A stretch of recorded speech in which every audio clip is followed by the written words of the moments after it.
Bapak Ibu Jemaat, kita akan bersama pada saat ini membaca, merenungkan kebenaran firman Tuhan. Diambil dari Filipi pasal yang ketiga, ayat yang ke-7 sampai yang ke-11. Filipi pasal yang ketiga, ayat yang ke-7 sampai yang ke-11. Mari kita berdoa. Ya Allah, terima kasih atas waktu dan kesempatan yang indah pada hari ini. Kami akan bersama membaca, merenungkan kebenaran firman-Mu. Biarlah kuasa Roh Kudus Tuhan boleh melingkupi kami, menguasai kami, dan kami boleh berfokus pada kebenaran firman-Mu. Bahkan kami boleh menjadikan firman-Mu sebagai jalan kebenaran dalam kami menjalani kehidupan kami di dunia ini. Hamba-Mu yang akan menyampaikan firman-Mu, berkati oleh Tuhan saja. Dalam nama Yesus Kristus kami berdoa. Amin. Filipi pasal yang ketiga, ayat yang ke-7 sampai yang ke-11, di bawah judul perikop kebenaran yang sejati. Tetapi apa yang dahulu merupakan keuntungan bagiku, sekarang kuanggap rugi karena Kristus. Malahan segala sesuatu kuanggap rugi, karena pengenalan akan Kristus Yesus Tuhanku lebih mulia daripada semuanya. Oleh karena Dialah, aku telah melepaskan semuanya itu dan menganggapnya sampah, supaya aku memperoleh Kristus dan berada dalam Dia, bukan dengan kebenaranku sendiri karena mentaati hukum Taurat, melainkan dengan kebenaran karena kepercayaan kepada Kristus, yaitu kebenaran yang Allah anugerahkan berdasarkan kepercayaan. Yang kukehendaki ialah mengenal Dia dan kuasa kebangkitannya dan persekutuan dalam penderitaannya, di mana aku menjadi serupa dengan Dia dalam kematiannya, supaya aku akhirnya beroleh kebangkitan dari antara orang mati. Yang berbahagia ialah mereka yang boleh mendengarkan firman Allah dan yang memeliharanya. Amin.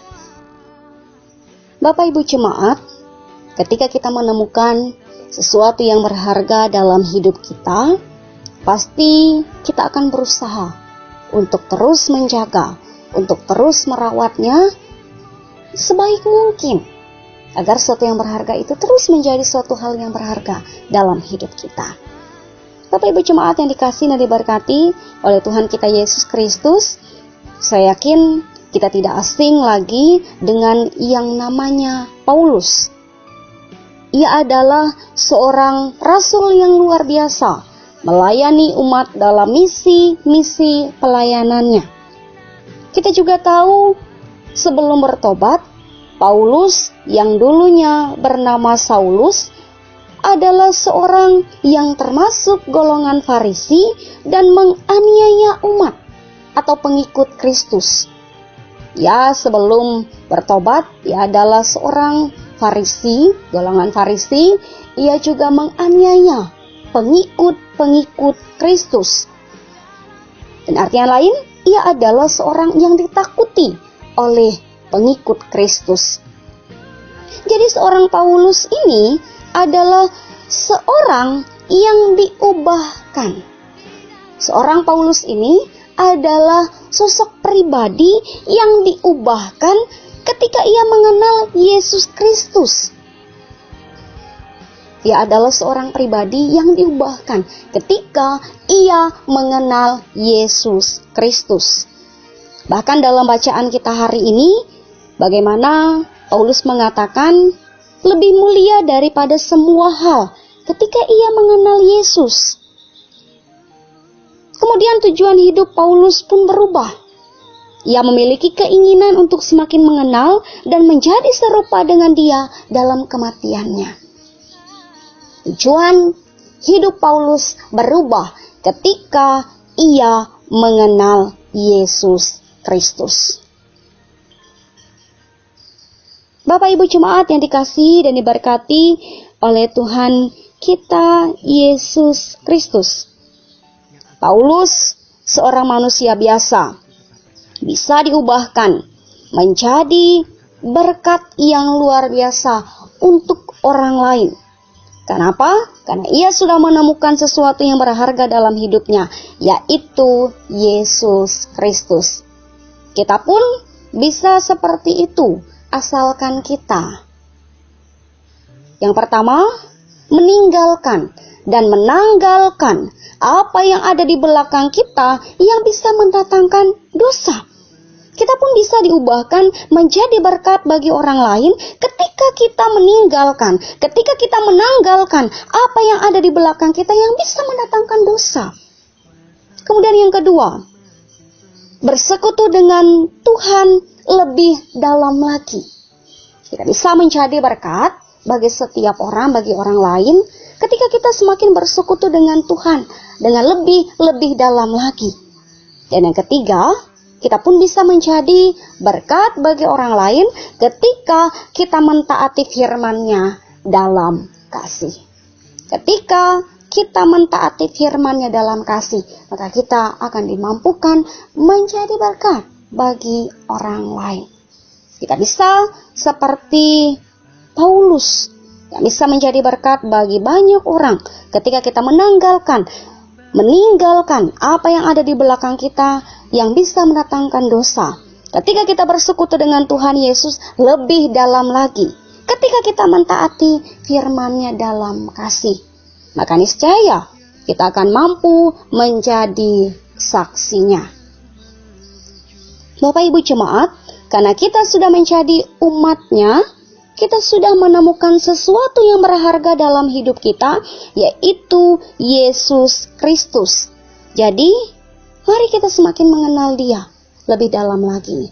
Mari kita semakin memiliki kerinduan untuk memiliki hubungan yang semakin akrab, semakin erat dengan Tuhan kita. Dan mari kita menjadi berkat bagi banyak orang. Biarlah dalam pertolongan kuasa Roh Kudus kita akan dimampukan untuk boleh melakukan setiap kebenaran firman-Nya, menjadi berkat bagi setiap orang yang ada di sekitar kita. Amin untuk firman Tuhan. Bapak Ibu, kita akan bersama mendukung jemaat Beras Belange dalam doa. Mari kita berdoa.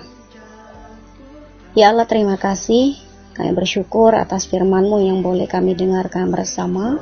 Biarlah kami dimampukan untuk boleh melakukan setiap kebenaran firman-Mu dalam kehidupan kami. Saya percaya dalam pertolongan kuasa Roh Kudus Tuhan, kami akan dimampukan untuk boleh menjadi pelaku firman-Mu. Pada saatnya Tuhan, kami bersama ingin berdoa, ingin mendukung jemaat di Beras Belange sana ya Tuhan. Kiranya Tuhan Engkau memberkati mereka dalam masa pandemi COVID-19 ini, agar mereka senantiasa dikuatkan, agar mereka senantiasa dimampukan untuk terus melakukan kegiatan aktivitas mereka. Mereka tidak memiliki kekhawatiran yang berlebihan. Mereka senantiasa bergantung hanya kepada Tuhan saja. Engkau juga memberkati setiap usaha dan pekerjaan yang boleh mereka lakukan setiap hari. Biarlah berkat Tuhan mengalir, tercurah dalam setiap usaha pekerjaan yang boleh mereka lakukan. Sehingga apapun yang menjadi kebutuhan hidup mereka, mampu mereka penuhi dalam pertolongan dan kebaikan Tuhan saja. Dan ajarkan mereka pun kami semua untuk bersyukur atas setiap berkat yang Tuhan titipkan dalam kehidupan kami masing-masing. Mari Tuhan Kau juga memberkati setiap pelayanan yang ada di sana. Biarlah pelayanan-pelayanan dalam masa-masa pandemi ini boleh terus berjalan. Engkau juga memberkati hamba-hamba Tuhan yang boleh melayani di sana. Biarlah melalui mereka nama Tuhan boleh semakin dipuji dan dipermuliakan. Mari Tuhan Kau juga memberkati gereja untuk boleh menjadi tempat persekutuan yang indah, di mana iman daripada jemaat-Mu semakin bertumbuh. Biarlah dalam masa pandemi ini mereka semakin rindu mengenal Tuhan. Mereka semakin rindu untuk boleh menjadi berkat dalam kehidupan mereka setiap hari. Saya percaya mereka di sana diberkati, disertai, dijaga, dipelihara oleh Tuhan saja. Terima kasih ya Tuhan, kami menyerahkan jemaat yang ada di Beras Belangge sana ya Tuhan. Pelayanan yang boleh dilakukan, hamba-hamba Tuhan yang boleh melayani. Biarlah semuanya Tuhan yang memberkati dan beserta dalam hidup mereka. Pun kami sekalian jemaat-Mu ya Tuhan, mampukan kami, teguhkan kami untuk terus dimampukan melewati masa sulit pandemi ini, dan kami boleh senantiasa bergantung, kami boleh senantiasa bersandar hanya kepada Tuhan saja. Terima kasih ya Tuhan, ini permohonan doa kami alaskan dengan doa Bapa kami. Bapa kami yang ada di sorga, dikuduskanlah nama-Mu, datanglah kerajaan-Mu, jadilah kehendak-Mu di bumi seperti di sorga. Berikanlah kami pada hari ini makanan kami yang secukupnya, dan ampunilah kami kesalahan kami, seperti kami juga pun mengampuni orang yang bersalah kepada kami. Jangan bawa kami ke dalam pencobaan, tapi lepaskanlah kami daripada yang jahat, karena Engkaulah yang punya kerajaan dan kuasa dan kemuliaan sampai selama-lamanya. Tuhan memberkati engkau dan melindungi engkau. Tuhan menyinari engkau dengan wajah-Nya dan memberi engkau kasih karunia. Tuhan menghadapkan wajah-Nya kepadamu dan memberi engkau damai sejahtera.